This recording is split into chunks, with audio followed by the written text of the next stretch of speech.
திருப்பரங்குன்றம் ஆவணப்படத்தை திரையிட தொடர் தடையை கண்டித்து நடைபெறும் சிறப்பு கருத்தரங்கம். நாள் ஜூலை 25 சனிக்கிழமை மாலை 6 மணிக்கு. இடம் சென்னை பத்திரிகையாளர் மன்றம், சேப்பாக்கம், சென்னை. அனைவரும் வருக. அனுமதி இலவசம். सोनम सर के वाइफ के बाल खींचकर घसीट कर लेकर जा रही है पुलिस उन्हें। देखिए देखिए अभी भी पुलिस ये देखिए लड़ाई देखिए, ये देखिए किस तरीके से मार रहे हैं। देखिए देखिए ये किस तरीके से यहाँ, ये देखिए प्रदर्शनकारियों को किस तरीके से यहाँ पर पीटा जा रहा है, किस तरीके से यहाँ पर लाठी चार्ज किया जा रहा है। आप एक एक तस्वीरें देखिए, ये यहाँ पर घायल हो गए हैं, इनको यहाँ से जो दौड़ाया जा रहा है, इनको देखिए यहाँ से दौड़ा। हम लोग जा रहे हैं, हम लोग तो कवरेज कर रहे हैं ना। हाँ हाँ हम जा रहे हैं ठीक है। देखिए रे यहाँ पर लाठी चार्ज फिर हो गया है। और ये देखिए जो प्रदर्शनकारी हैं, देखिए किस तरीके से यहाँ दौड़ा कर इन लोगों को यहाँ पीटा जा रहा है। और ये तस्वीरें அறக்கழகம் பார்வையாளருக்கு வணக்கம். இன்று நாம் சந்திக்கிற மிக முக்கியமான அரசு விமர்சகர், உயர்நீதிமன்ற வழக்கறிஞர் திரு வைரமுத்து. வணக்கம். வணக்கம் தோழர். குறிப்பா இன்னைக்கு நாடே எதிர்பார்த்த ஒரு விஷயம் தான், பார்லிமெண்ட் கூடி இருக்குது. ஆனா கூடிய கொஞ்ச நேரத்திலேயே பாத்தீங்கன்னாக்கா அமளி துமளியாகி வேகப்பட்ட குழப்பங்களாகி प्रश्नकाल नहीं चलाना चाहते, चर्चा नहीं करना चाहते, स्थगित की जाती है. இதுக்கிடையே திமுக அந்த ஸ்டாண்ட் எடுக்கும் இந்த ஸ்டாண்ட் எடுக்குன்ற ஒரு பேச்சும் தொடர்ந்து இருக்கிறது. அவர்கள் மேகதாது விஷயத்தை மட்டும் பார்லிமெண்ட் முன்னாடி ஒரு பெரிய கோஷம் எழுப்பி விட்டு கலந்து விட்டார்கள். அதே போல வந்தே மாதரம் அதை இழிவுபடுத்தினால், அதை பாட மறுத்தால் அல்லது ஏதோ ஒரு வகையில் அது தொந்தரவு பண்ணா 3 ஆண்டு ஜெயிலுங்கிற மசோதாவும் வருவதாக தகவல் வெளியாகிறது. முதற்கட்டமா இந்த விஷயத்தை எப்படி பாக்குறீங்க? அதாவது இன்றைக்கு தொடங்கி இருக்கக்கூடிய நாடாளுமன்றத்துல பாத்தீங்கன்னா, நீங்க குறிப்பிட்டீர்கள் திமுக இந்த மாதிரி நிலைப்பாடு எடுக்க போகுது, அந்த மாதிரி நிலைப்பாடு எடுக்க போகுதுன்னு. அது பேசுவது எல்லாமே வதந்தி. ஏன் அப்படின்னா, அதிகாரப்பூர்வமாக இந்த கூட்டத்தொடர், மழைக்கால கூட்டத்தொடர் என்பது இன்றைக்கு ஜூலை 20ஆம் தேதி தொடங்கி ஆகஸ்ட் 13 வரைக்கும் நடக்குது. இதுல என்னென்ன அலுவல்கள் திட்டமிடப்பட்டிருக்கிறது அப்படிங்கிற தகவல் அதிகாரப்பூர்வமா தெரிவிக்கப்பட்டது. அதுல இவர்கள் குறிப்பிடுகிற தொகுதி வரையறை மசோதா அப்படிங்கிறது இல்லவே இல்லை. அதுல அஜெண்டாவே இல்லை. அப்போ தொகுதி மறுவரை மசோதாவை திமுக ஆதரிக்க போகுது, அங்க பாஜக ஆதரவான நிலைப்பாடு எடுக்க போகுது அப்படின்னு சொல்லுவது எல்லாமே வதந்தி. இது சொல்றது யாருன்னா, யார் திமுக அதிமுகவும் கூட்டு சேர்வது பேசுறாங்க அப்படின்னு ஒரு பொய்யை மீண்டும் மீண்டும் பரப்பி கொண்டிருந்தார்களோ, அவர்கள் தான் இன்னைக்கு இந்த பொய்யையும் திருப்பி பரப்புறாங்க. அது உண்மைக்கு மாறானது. அந்த அஜெண்டாவிலேயே அந்த மசோதா இல்லை. மற்றபடி பாத்தீங்கன்னா, எந்தெந்த மசோதாக்கள் நிலுவையில் இருக்கக்கூடிய சில மசோதாக்களை இந்த கூட்டத்தொடர்ல கொண்டு வரணும் அப்படின்றது பாஜகவுடைய திட்டமாக இருக்கிறது. அது என்னென்ன மசோதாக்கள் அப்படின்னு பாத்தீங்க அப்படின்னா, இந்தியாவினுடைய உயர்கல்வி கட்டமைப்பையே உருக்குலைந்து போகக்கூடிய அளவிற்கு ஒரு சட்டம் ஒன்று வருகிறது. அது விக்சித் பாரத் சிக்ஷா அதிஷ்டான் அப்படின்னு ஒரு சட்டம். இந்த சட்டம் என்ன அப்படின்னா, இந்தியாவில் இருக்கக்கூடிய 3 உயர்கல்வி அமைப்புகள், அதாவது யூனிவர்சிட்டி கிராண்ட்ஸ் கமிஷன் அப்படின்பாங்க, பல்கலைக்கழக மானிய குழு. அதுதான் நாடு முழுவதும் இருக்கக்கூடிய கலை அறிவியல் கல்லூரிகளை, பல்கலைக்கழகங்களை நிர்வகிக்கிற ஒரு அமைப்பு. அதை நிர்வகிக்கிற அமைப்பெல்லாம் அவர்களுக்கு தேவையான நிதி நல்கையை வழங்குகிற அமைப்பு. கிராண்ட்ஸ் எல்லாத்தையும் கொடுக்கறது அவங்க தான். அடுத்து இரண்டாவதாக பாத்தீங்கன்னா, all India council for technical education அப்படின்னு சொல்லிட்டு பொறியியல் போன்ற அந்த தொழில்நுட்ப கல்வி நிறுவனங்களை அதை வழிநடத்துகிற அமைப்பு தான் அந்த AICTE. அதே போல NCTE, ஆசிரியர் கல்வி, national council for teacher education அப்படிங்கிறது, ஆசிரியர் கல்வி எல்லாமே அதன் கீழ் வரும். இந்த 3 குழுக்களை, இந்த 3 அமைப்புகளை முற்றிலுமாக கலைத்து விட்டு விக்சித் பாரத் சிக்ஷா அதிஷ்டான் என்கிற ஒரு உயர்கல்வி ஆணையம் இருக்கும். அந்த ஆணையத்தின் கீழ் ஒரு 3 குழுக்கள் இருக்கும், கவுன்சில்ஸ் அப்படிங்கிறது தான் இந்த சட்டம் சொல்லுகிறது. அப்ப அந்த உயர்கல்வி ஆணையம் எப்படி இருக்கும் அப்படின்னா, ஒரு தலைவர், அந்த தலைவர் குடியரசுத் தலைவரால் நியமிக்கப்படுவார். அவருக்கு கீழே பாத்தீங்கன்னா ஒரு 12 உறுப்பினர்கள் இருப்பாங்க. அந்த 12 உறுப்பினர்கள் யார் யார் அப்படிங்கிறத அவங்க தெளிவுபடுத்தியிருக்கிறார். அந்த 12 உறுப்பினர்கள் 2 பேர் மட்டும்தான் மாநிலங்களினுடைய பிரதிநிதிகளாக இருப்பாங்க. அதாவது இந்தியா முழுக்க இத்தனை மாநிலம் இருந்தாலும் அதை எல்லா மாநிலமும் சேர்த்து 2 பேர் தான் இருப்பாங்க. அந்த 2 பேரும் யார் என்பதை முடிவு செய்வது ஒன்றிய அரசு தான் முடிவு செய்யும். அதே போல அந்த ஆணையத்திற்கு கீழ் 3 குழுக்கள் இருக்கும். அந்த ஒவ்வொரு குழுக்களிலும் 14 உறுப்பினர்கள் இருப்பார். அந்த 14 உறுப்பினர்கள் ஒரே ஒருவர் மட்டும்தான் மாநில கல்வி நிறுவனங்களை சேர்ந்தவர்கள் இருப்பார்.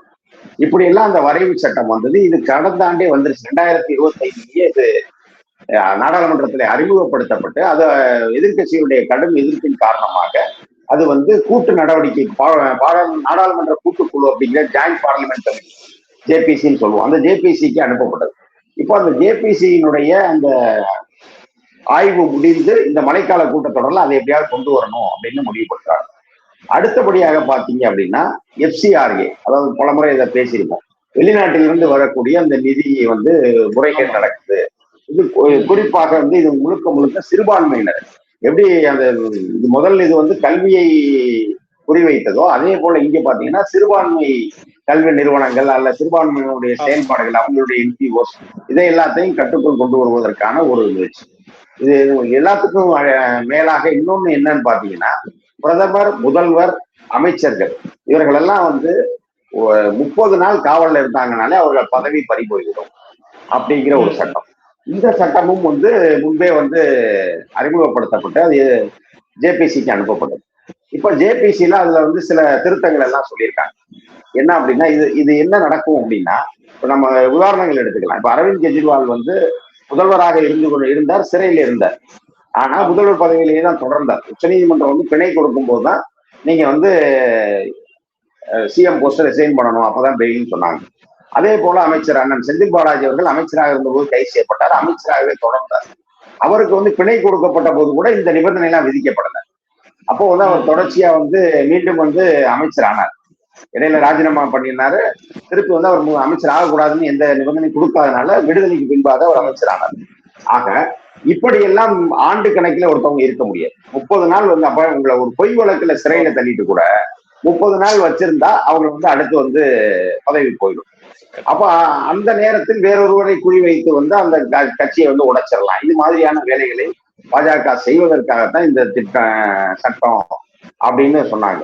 அப்போ இந்த ஜேபிசி கமிட்டி ஆய்வுகள் உட்படுத்தப்பட்ட போது அவர்கள் என்ன சொன்னாங்க, ஜேபிசியுடைய திருத்தம் அதுல பரிந்துரை என்னவா இருக்குன்னா, நீங்க வந்து அவர்களுடைய பதவி பறிபோகாத அளவுக்கு வந்து கொடுத்துட்டு அவர்களுக்கு வந்து அதுல வந்து ஒரு இடைநீக்கம் மாதிரியோ இல்ல ஏதோ மாதிரியோ அந்த பீரியட்ல அவங்களுக்கு வந்து இப்போ உதாரணத்துக்கு சிறையில் இருக்கிற நேரத்துல அவங்களுக்கு இது வராது, சம்பளம் வராது, அந்த மாதிரி ஏதாவது பண்ணிட்டு முழுமையான தீர்ப்பு. ஏன்னா இதுல என்ன நடக்கும்னா இது அனைத்துமே விசாரணை கைது தான்.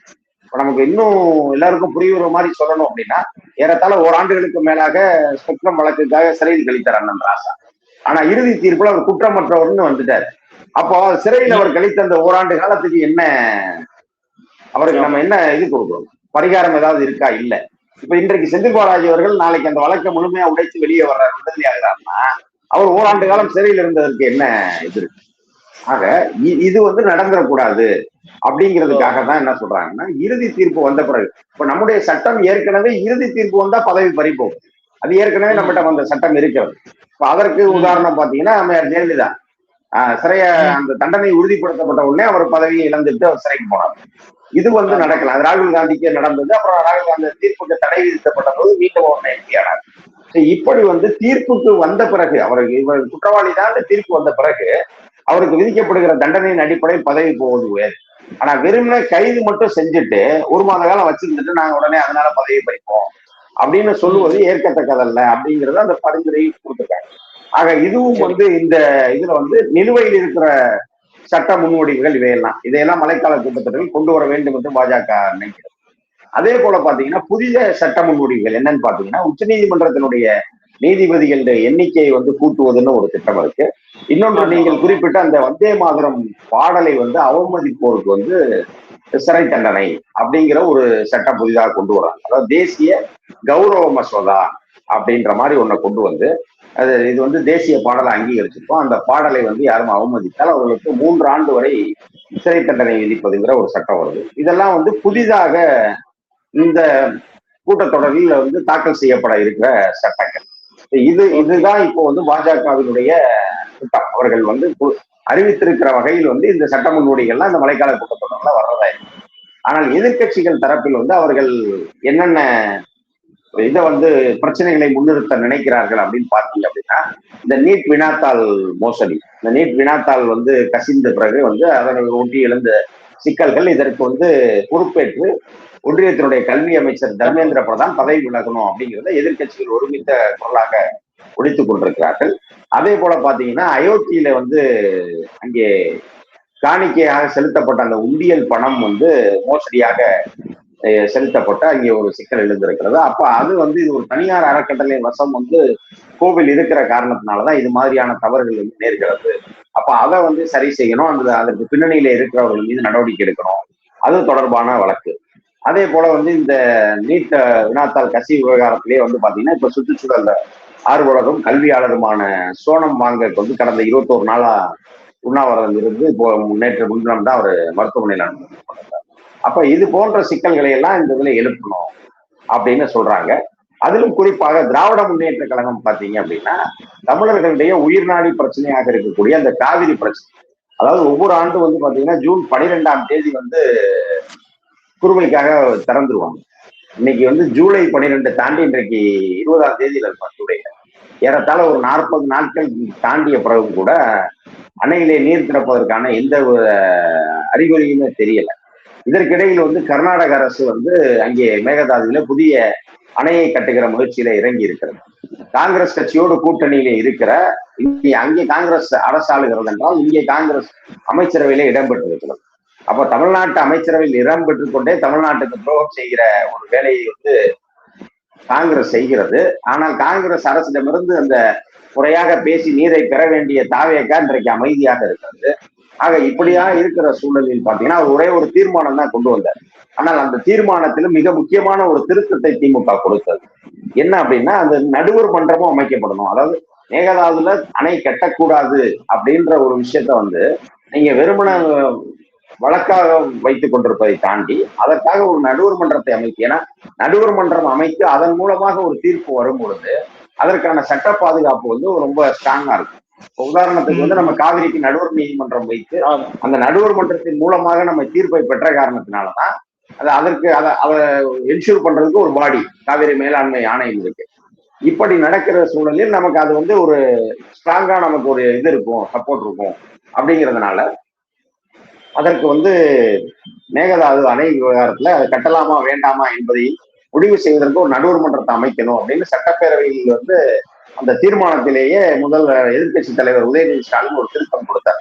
அந்த திருத்தம் வந்து அதே தான் இங்கே நாடாளுமன்றத்திலையும் அவர்கள் முன்னிறுத்துகிறார்கள். இதற்காக ஒரு ஒத்திவைப்பு தீர்மானம் ஒன்றை கொடுத்திருக்கிறார். நாடாளுமன்றத்தில் அலுவல்கள் அனைத்தையும் விரிவாக அப்படிங்கிறது தான் அந்த தீர்மானம். அந்த ஒத்திவைப்பு தீர்மானம் இன்றைக்கு அவை அலுவலர்கள் எதுவும் நடக்காதனால இன்றைக்கு அது எடுத்துக்கொள்ளப்படலை. அதனாலேயே இன்றைக்கு நாடாளுமன்ற வளையகத்திற்கு உள்ளாக ஒரு ஆர்ப்பாட்டத்தை திமுக நடத்தி இருக்கிறது. திமுகவினுடைய நாடாளுமன்ற உறுப்பினர்கள் எழுந்துதான் இங்கே ஒரு முழக்கமிட்டு ஒரு மேகதாது அணை விவகாரத்தில் வந்து ஒன்றிய அரசு வந்து நடவடிக்கை எடுக்கணும், தமிழ்நாடு என்று கர்நாடகா அரசுகள் வந்து அதை உடனடியாக தலையிட்டு அந்த அணை கட்டுவது நிறுத்தப்பட வேண்டும் என்கிற கோரிக்கையை வலியுறுத்தி ஒரு ஆர்ப்பாட்டத்தை அவர்கள் நடத்தினார். இதுல வந்து டீலிமிடேஷன் மேட்டர் பத்தி என்ன நடக்கிறது என்று முழுமையா தெரியாத பட்சத்துல பல்வேறு யூகங்கள் நடந்தன. இதற்கிடையே இதன் தொடர்ச்சியா இன்னொரு விஷயம் நடந்ததுனாக்கா நீங்க சொன்னதே சோனவாஸ் அவர்கள் உண்டாவதுங்கிறது பெரிய அளவுக்கு போராட்டம் விடுத்து தாமோதர பிரதமருக்கு எதிராக போராட்டம் விடுத்து இன்னைக்கு கிட்டத்தட்ட டெல்லியில் வன்முறை சூழல் ஏற்பட்டிருக்கிறது, கண்ணீர் புகை வீச்சு ஏற்பட்டிருக்கிறது, ஏகப்பட்ட மாணவர்கள் காயமா இருக்கிறார்கள். அதோட நேகான்ற மாணவி அதாவது நேர் பல்கலைக்கழகத்தில் பயின்ற மாணவி அவருக்கே வந்து இப்போ உயிருக்கு ஊசாடி கொண்டிருக்கிறார். அந்த மாதிரியான ஒரு ஆபத்தங்களில் இருக்கிறார். இந்த அத்துமீறலை எப்படி பாக்குறீங்க? அதாவது நம்ம இதுல ஏற்கனவே பேசியது போல அந்த நீட் வினாத்தாள் வந்து கசிந்த விவகாரத்தில் அமைச்சர் தர்மேந்திர பிரதான் வந்து தன்னுடைய பதவியிலிருந்து விலக வேண்டும் என்ற கோரிக்கையை வலியுறுத்தி கல்வியாளரும் சுற்றுச்சூழல் ஆர்வலருமான சோனல் வங்காக்கு வந்து ஒரு இதை பண்றாரு. ஒரு ஜந்தர் மந்தர்ல ஒரு உண்ணாவிரத போராட்டத்தை வந்து அவர் நடத்துகிறார். ஏறத்தாழ ஒரு 20 நாட்களை அது கடந்த நிலையில அது தொடர்பாக டெல்லி உயர்நீதிமன்றத்துல ஒரு வழக்கு வருது. அப்ப அந்த வழக்குல வந்து டெல்லி உயர்நீதிமன்றம் என்ன சொல்லுதுன்னா ஒன்றிய அரசு உடனடியாக அவரது உயிரை காப்பாற்றுவதற்கு நடவடிக்கை எடுக்கணும் அப்படின்னு சொல்றாங்க. அப்ப அந்த ஆணைக்கு பிறகு சனிக்கிழமை என்று வந்து அவரு கட்டாயமாக மருத்துவமனைக்கு கொண்டு செல்லப்படுகிறார். இதுல வந்து அவருடைய அந்த சோனம் வங்காக்கினுடைய அந்த உண்ணாவிரத போராட்டத்திற்கு காக்ரோச் ஜனதா பார்ட்டி சிஜேபியினுடைய தலைவர் அபிஜித் தீப்கே தன்னுடைய ஆதரவை அளித்திருக்கிறார். அவரும் அவருடைய கட்சியை சேர்ந்தவர்கள் அந்த போராட்டத்திலே பங்கெடுத்திருக்கிறார். அப்போது இந்த சனிக்கிழமை என்று அவர் கட்டாயமாக நிதி மருத்துவமனைக்கு கொண்டு செல்லப்பட்ட போது அவர் என்ன சொல்றாருன்னா, இன்றைக்கு நாடாளுமன்றம் கூடுகிற அந்த ஜூலை 20ஆம் நாள் வந்து நாங்க நாடாளுமன்றத்தை நோக்கி ஒரு அமைதி பேரணி நடத்துவோம் அப்படின்னு சொல்லி அவர் அறிவிக்கிறார். இன்றைய தினம் காலை வந்து அந்த அமைதி பேரணிக்காக இந்த காக்ரோச் ஜனதா பார்ட்டியினுடைய தொண்டர்கள் எல்லாம் திரளுகிற நேரத்தில் காவல்துறை வந்து அவர்களுக்கு வந்து தடை, இந்த பேரணிக்கு தடை விதித்திருக்கிறது.